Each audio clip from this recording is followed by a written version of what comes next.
ఏమైంది అట్ట వారేస్తున్నావు? మరి కాయ కాయ ఎందుకు పిలిచినావు? కరే కరే ఉందా? మీరు ఎప్పుడైనా దొంగతనం చేసిరా?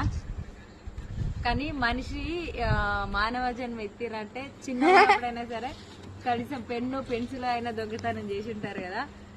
అట్లనే చిన్నగా ఉన్నప్పుడు అమ్ముని వాళ్ళ లెక్కున్నప్పుడు గేమ్ ఆడదాం. మా అమ్మ నాన్న అయితే బల్పాలు కొనిచ్చేది కానీ పెన్నులు అయితే అస్సలు కొనిపోయేది. అప్పుడు పెన్నులు దొంగతనం చేసినాం. అప్పుడు ఏ స్కూల్ నుండి చదివింటే కొత్తపల్లి స్కూల్. కొత్తపల్లి ఊరి పేరు అయితే. ఏ కొత్తపల్లి అంటే గుర్జాల ఉంటది అక్కడ. కొత్తపల్లి ఎన్జీ కొత్త. ఇంకా గుర్జాల ఇంకేముంటది అటు? నాకు కూడా గుర్తులేదు. శాలి గౌరారం ఉంటది. ఇంకోటి ఇంకో ఊరు ఉంటది రామంజపురం కూడా ఉంటది అక్కడనే అమ్మనబోల్ సైడ్.